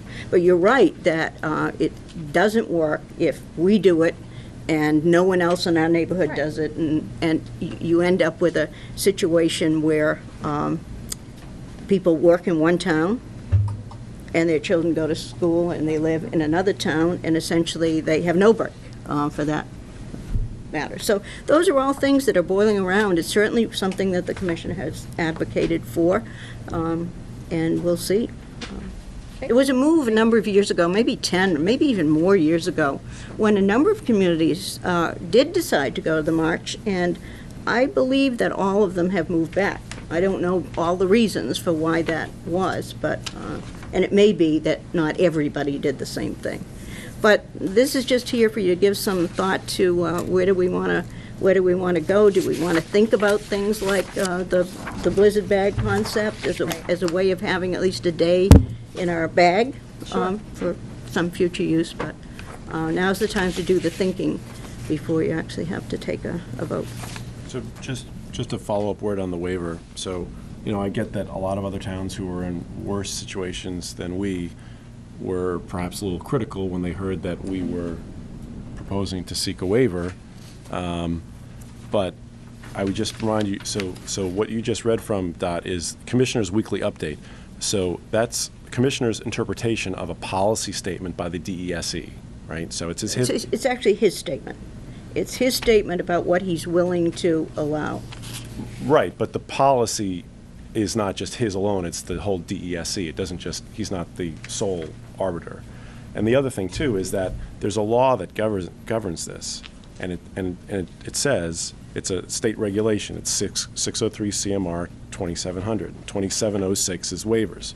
It says the Board of Education may, upon the written application of a school committee and the recommendation of the commissioner, grant a waiver of any requirement set forth in that section. School committees are encouraged to apply for waivers as needed to permit the district to initiate innovative programs or schedules intended to improve student learning. So, that's what the regulation provides, so I don't think there's anything wrong in requesting the waiver. He may say no, because we haven't met the criteria that he feels we should meet, but it doesn't say you can't apply for the waiver. It says he likely won't grant the waiver. But I don't think we should worry about whether one town looks at us and say, well, we had more snow days, why are you requesting a waiver? It's available to us. I don't know that we shouldn't take advantage of it, but. Although, based on what you just read, it says that it requires the recommendation of the commissioner to grant the waiver? Yes. So He's not going to basically told us he's not going to provide that recommendation, so, at least at this point. I understand. We already voted to request a waiver. That's the only reason why I mention it again, and I guess we're not going to follow through with that. Well, that's, I did bring this up to you and Carol, that this was something I thought we needed to discuss when I got this feedback. And so, you're right, there is a vote on the table, and yeah, if it doesn't, I'll write a waiver. If folks don't seem to think it makes sense, I did think we needed to have some more discussion about it, so. the real reason why I thought it made sense was because there was at least one day where the entire Commonwealth could not attend school, and that was January 27th. There was a statewide travel ban, and it was a state of emergency. So I thought, for at least that one day, everybody in the Commonwealth was similarly situated, and no one could go to school. All the schools were closed, you couldn't travel, and there was a state of emergency. So I thought, based on that objective criteria, that everyone should be entitled to a waiver of one day for that. But, Commissioner has kind of put forth his interpretation of what the guideline is, and we don't want to move forward with it. That's fine. We have a plan in place, and hopefully it'll work out. Dr. Gallo, the topic or the subject of scheduling reminded me that when you sent us the school committee meeting calendar, just a question. I noticed in the month of June, we are school committee on Monday the 1st, Monday the 15th, and then Monday the 22nd, rather than Monday the 29th. In other words, it's the 15th, and then 1 week later, the 22nd. No. Usually it wouldn't be. This past year, there were 3 dates, and I think the last one was the 30th, and we ended up canceling the June 30th meeting because we didn't need it. But we actually had 3 dates scheduled in June. So are you because- saying there's a typo on the? There's a typo. Oh, there is a typo, okay, Because I noticed that also. all right. My question is, in June of 2015, right around the corner, Yeah. we are scheduled on this paper to be meeting on Monday night, the 1st, the 15th, and then the 22nd. Yep, that's what I have. That's a typo. That's then. wrong. It's a typo. I'm sorry about that. 29? Should be the 29th. I would think Yeah. it'd be the I put it in 29th. my calendar. It Yeah. is I the- have it in the 22nd, Okay. too. Yeah. It should be the 29th. Yeah. Because last year it would have been the 30th, but we ended up canceling it. That's right. All right, we'll certainly correct that, because that is inaccurate. So I guess back to the question, right? I mean, at this point, we've solved the 180-day issue with instituting the half-day on Good Friday and going out our days through June 23rd. Well, in light of his Yeah. most recent comment, I think now it seems Hey, he's not going to grant it. he's not going to grant it. Sure. No sense in going through the work, given this dated March 13th comment. Right. Should we have a motion to rescind our vote? So moved. Second it? Any discussion? All those in favor? Aye. So we can let the minutes reflect that we have rescinded the previous vote to request a waiver of the 180-day requirement. Thank you.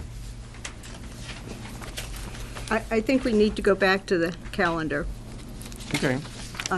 The one that I am looking at, that's for the current year, Are you talking about the meeting dates, or which ones?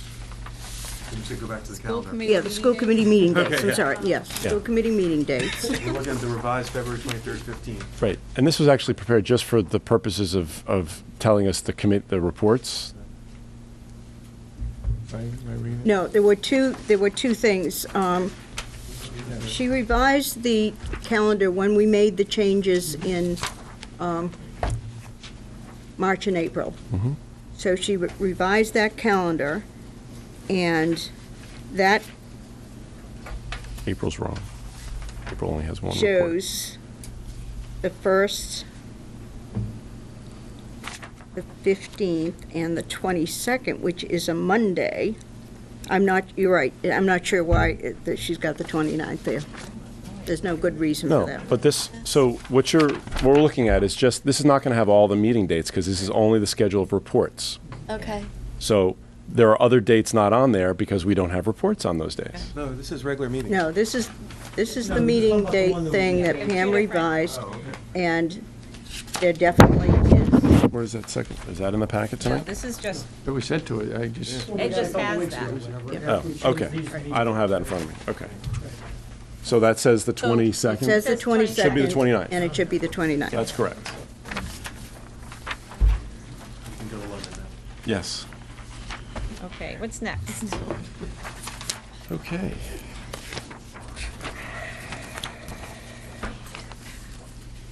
All right. Town meeting warrant message. So you all got a copy of that yesterday, or Saturday or yesterday, I think. Saturday. Saturday, yeah. With the agenda, and there's a copy in tonight's packet as well. This is something that goes in the warrant. Every year, we try to make it be a page, and it follows the same format as it has in the past, particularly the same format as we used last year when our vote was different from the AdCom at this point. So I don't think we need a lot of discussion, looking for editing suggestions or concept suggestions, and then perhaps a few of us can get together and put the wording together that reflects your views. The document is due by the 25th because it's part of the warrant, and there's a strict timeline for getting those things printed and out to citizens in the mail.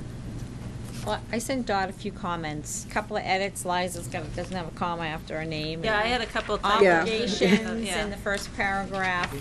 Yeah, In and terms of initiative. sort of a general comment, the first sentence talks about it reflects a needs-based philosophy, but that was our vote, and that was what we put forth. But the number voted by AdCom and the majority of the Board of Selectmen does not reflect a needs-based philosophy, so I think we need to grapple with how we're going to convey that. And the number that's in here is the number that AdCom is submitting. It's not necessarily our vote, and those are my 2 points to Dot. So. Well, I don't and know we're how likely people not, feel about it. we're likely not to revote the budget if we choose to do so until Not the by- 30th. Right. I think we could reword both Yeah, of I those think sentences to reword make it. it clear who is recommending what. Right.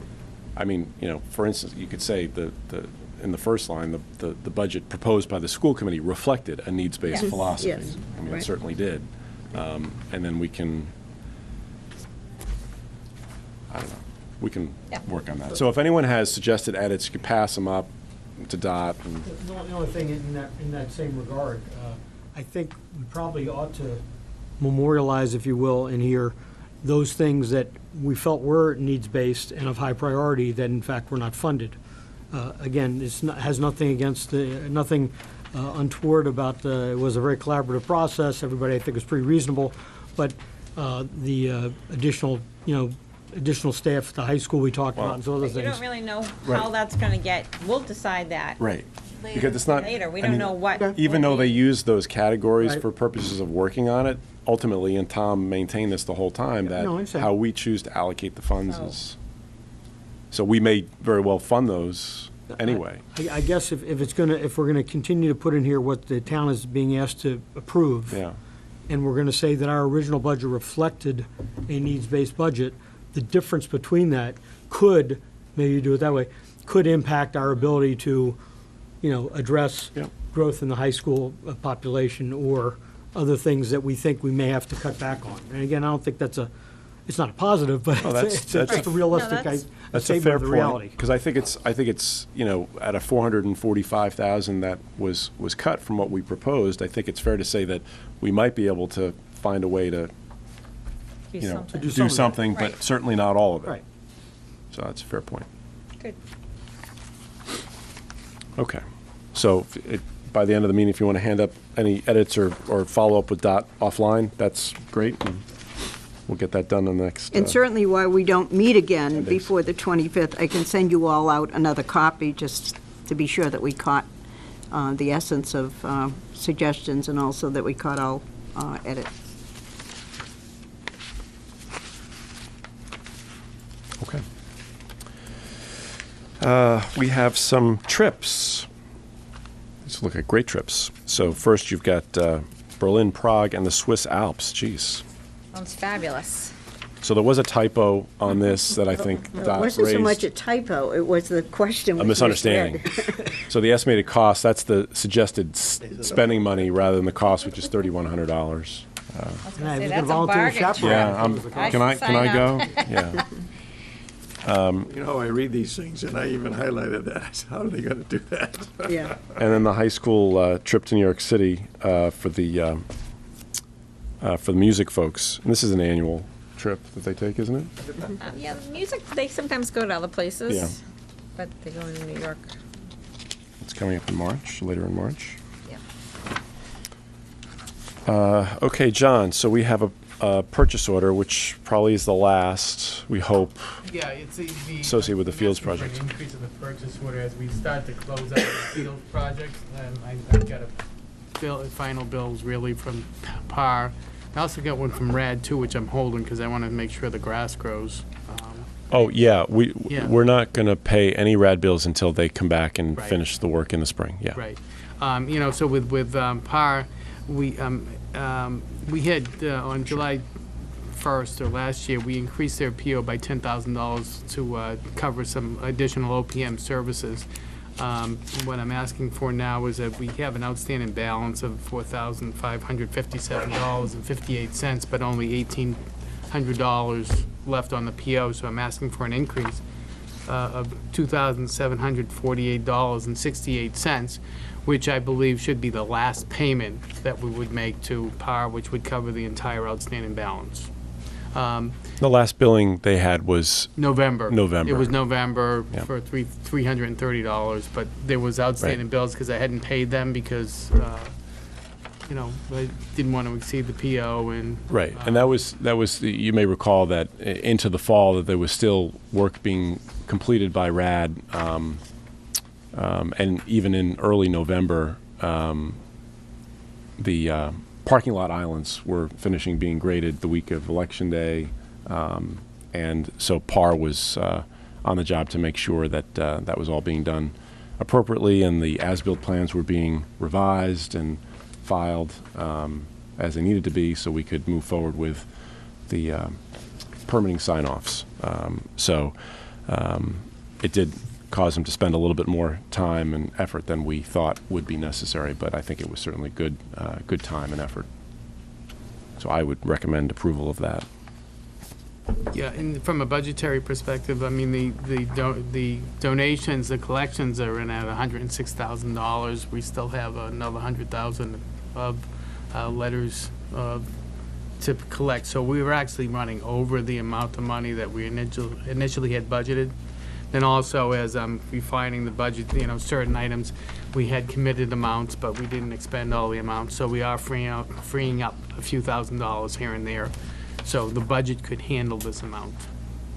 If we do have some remediation, my word, with RAD, will PAR participate in this? I don't know that we necessarily need him to. Really that's coming back, and it's going to be a couple things. One, making sure that the grass is growing in, and to the extent it needs to be reseeded or whatever, and making sure it grows. And second is Some of the planting. well, some of the plantings. And third, actually, is making sure that, because we only have a partial certificate of compliance from the Conservation Commission, they're going to be interested to make sure that the drainage is functioning properly.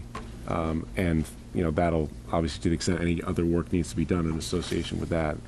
And PAR wouldn't be valuable in those areas? Depends. I think it depends. Yeah. It's hard to say at this I'd point. consult with them if we felt we needed a consultation, I think. Okay. It's Andrew, would call him up and ask a couple of questions and stuff, and I'm not sure that there should be a billing afterwards. I mean, there's certain things you can talk about. Right. No, they've been very good. Andrew spent a lot of time on the phone, when it hasn't been necessary to come out and make a site visit or send somebody out. And I don't think that time gets reflected in the billings, so.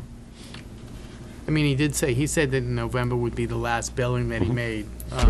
Didn't say that he wouldn't be talking to us anymore, but, so in that sense, I'm not saying I want to close out the relation. I do want to up this PO, get rid of these invoices, and sort of make it final, but, I would still think that if we need consultation from PAR, that we would call them up and ask them. So do you need a motion?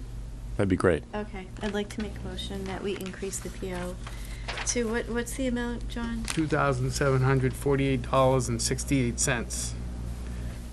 So moved. Second. Any discussion? All those in favor? Aye. Thank you. Thank you. We have an appointment. Oh, so someone, that's right, filling the post for post-secondary coordinator because Nina moved to the middle school. Another appointment and a couple of resignations. Wish them well. Any other 48-hour items? I don't think we have subcommittee reports. Oh, one. One? Spring coaching came this afternoon. Oh, yes. And that That's in your isn't something packets. you have to act on, but it was in the packet that you got tonight. Be the assistant golf coach. I'm sure they would love your help here, Right. Dr. Ed. Oh, it was the other way around. And before I take a motion to adjourn, I'd just like to recognize the boys hockey team again, congratulate them for a terrific victory last night, and Coach Tony Messina and his staff for really a great season where it looked like it was pretty tough straits in December, and they really turned things around and caught on fire. And they didn't lose. Will they go 11-0-2 or 13-0-2? yeah, something like that. Tremendous season. Tony will be the Division I Coach of the Year. Oh yeah, that's right. 2 of our students. All scholastic for the Globe. Yeah, Nice. yeah, that's great. Sure. Go ahead, Dennis. No, you go ahead. I was just going to say, we talked about the last time about the planning board and going back and having the look back review. And then there was some discussion at the time that we might want to look at, the order of conditions in regard to whether anything needed to be changed, or any we wanted to make any recommendations. So I just wanted to know when we might want to discuss that. We did that at the last meeting. We talked about the look back. Were any recommended changes made? Yes, we talked about that. I had reviewed the ones that I had gone through with Margaret. We talked about some additional ones here in the meeting. I don't believe we voted on it, do we? And then, well, there hasn't been anything final put on paper that. Okay.